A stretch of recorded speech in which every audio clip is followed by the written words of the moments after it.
Enzo, tu n'as pas oublié l'anniversaire de mon fils ce soir? Ouais, non. Je sais bien, les enfants, c'est sacré. Bon, c'est pas tout ça. Au travail. Et Henri, tu vas voir le cadeau que j'ai acheté pour ton fils. Je vois surtout que la gâchette est cassée.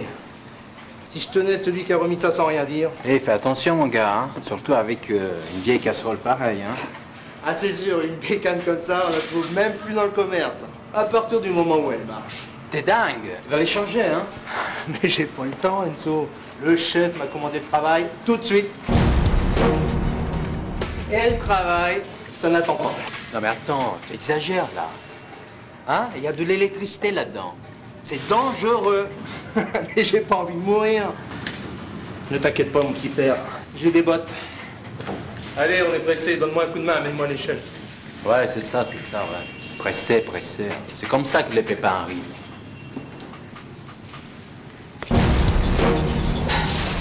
Du travail d'origine électrique diminue chaque année, mais on notera qu'ils surviennent en majorité en basse tension.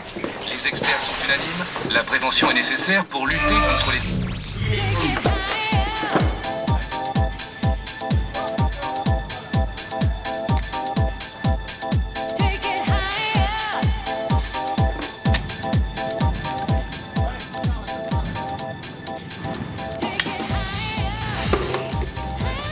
Bon, Henri, je la mets où?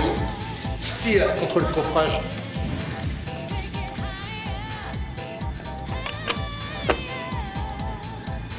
Allez, Enzo, mets-moi juste, s'il te plaît.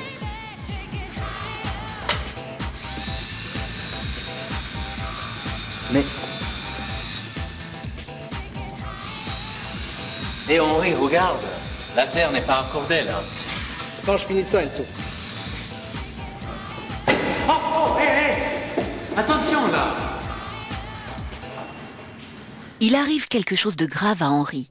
Mais pour mieux comprendre, rappelons d'abord quelques notions d'électricité. Longtemps associée à la colère des dieux, la foudre est la manifestation la plus spectaculaire de l'énergie électrique. Comme pour la foudre, le courant produit par un générateur est constitué de charges électriques qui se déplacent d'une borne à l'autre.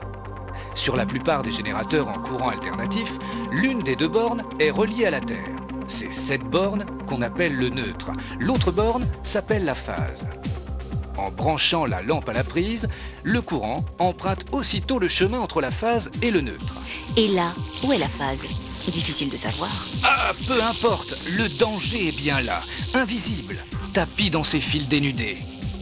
Ou ces rallonges branchées qui traînent ça et là, le courant est prêt à montrer les crocs.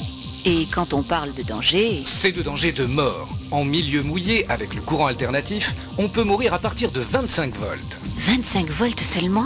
Quand on pense que nos perceuses comme celle d'Henri fonctionnent en 230 volts. C'est fou. On parle pourtant de basse tension. Oh là, attention aux mots. La basse tension est plus que suffisante pour tuer un homme. Mais se priver d'électricité, je n'y pense pas une seconde. Moi non plus. L'électricité, c'est la vie, tant que le risque est maîtrisé. Alors, il faut se protéger. Dans les matériaux tels que le cuivre ou le fer, le courant passe facilement. On dit que ces matériaux ont une faible résistance électrique. Ce sont des conducteurs. Au contraire, dans d'autres matériaux comme le plastique ou le verre, le courant ne passe plus. Ce sont des isolants, leur résistance électrique est élevée. Un appareil électrique possède souvent une enveloppe conductrice que l'on touche d'une manière ou d'une autre. Cette enveloppe, on l'appelle aussi une masse. Oui, tout à fait. Relions donc cette masse à la Terre. En cas de contact accidentel entre la phase et la masse, le trajet du courant de défaut passe principalement par la Terre qui est conductrice pour retourner au générateur. Mais si l'homme touche la masse, avec la mise à la terre, est-il pour autant à l'abri? Oh là, pas si vite. La mise à la Terre ne suffit pas. Il faut en plus un dispositif de coupure automatique que l'on appelle différentiel.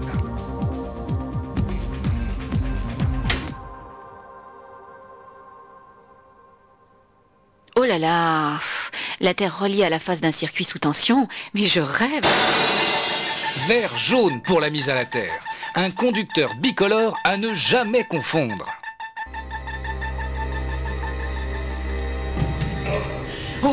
Que s'est-il passé pour Henri? Le ressort de la gâchette cassée a fait contact entre la phase qui alimente l'appareil et la masse de la perceuse qui n'est pas reliée à la terre. Le courant de défaut avait donc rendu l'objet dangereux. Et Henri a pourtant des bottes bien isolantes et perce un trou dans du bois. Oui, mais l'échelle métallique est en contact avec la terre, ce qui permet au courant de passer. C'est en descendant d'un échelon qu'Henri empoigne le montant de l'échelle. Première hypothèse, ses mains sont parfaitement sèches et le courant qui lui traverse le corps provoque un arrêt respiratoire dû à la contraction du diaphragme. Sûrement la mort à partir de 3 minutes de contact. Deuxième hypothèse, Henri a les mains mouillées. Or, l'eau diminue la résistance d'Henri. Le courant provoque un arrêt circulatoire.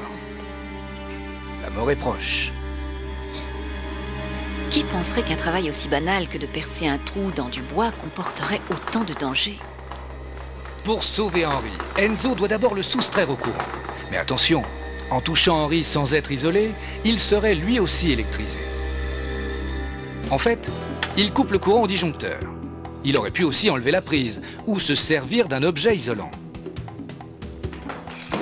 Ensuite, c'est une question de secondes.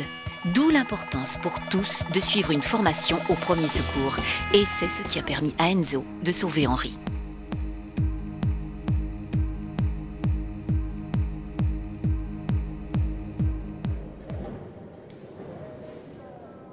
Si je vous parle maintenant d'un contact entre un fil électrique dénudé et votre corps, vous imaginez assez bien la suite. Eh bien Marcel, qui est plombier, veut raccorder le câble d'alimentation d'une pompe sur le tableau électrique. Ne pouvant pas arrêter la production de l'atelier, il laisse le tableau sous tension et se munit d'un tournevis parfaitement isolé. Mais il ne voit pas que sa gourmette entre en contact avec le conducteur.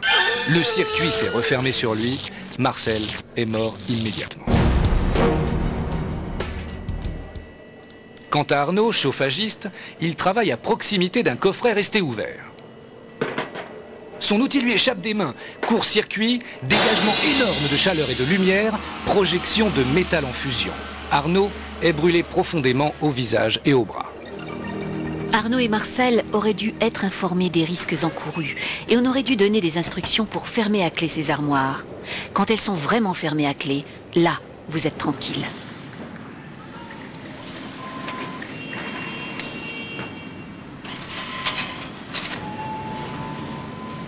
Tiens, l'outil s'arrête.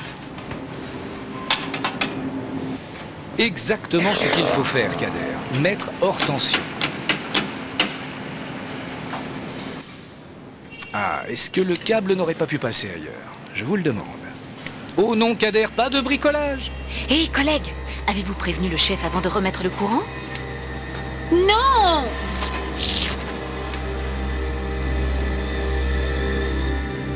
Heureusement que je suis blindé contre l'électricité. Non, Kader. Personne n'est blindé contre l'électricité. C'est le différentiel à haute sensibilité qui a coupé le courant immédiatement.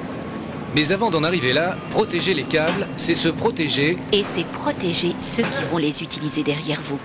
Petite remarque en passant, débrancher un appareil en tirant sur le câble, ça n'arrange pas les choses non plus. Oh oh, un faux contact. Pleine d'initiative, Sophie décide de le réparer elle-même. Premier risque, elle coupe le courant à l'interrupteur. Vous pensez que ça suffit? Eh bien non. Résultat, une chute grave. Alors, Sophie? Je comprends pas. J'avais pourtant coupé le courant. Oui, à l'interrupteur. Mais c'est au disjoncteur général qu'il faut couper. C'est le premier réflexe à avoir, même pour changer une simple ampoule.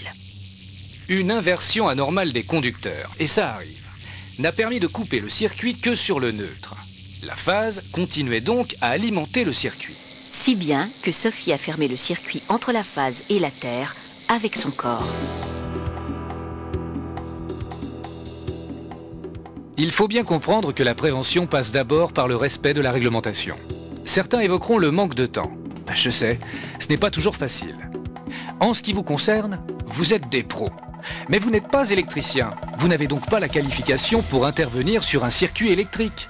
Vous risquez tout simplement la mort. En cas de défaillance électrique, avertissez l'électricien.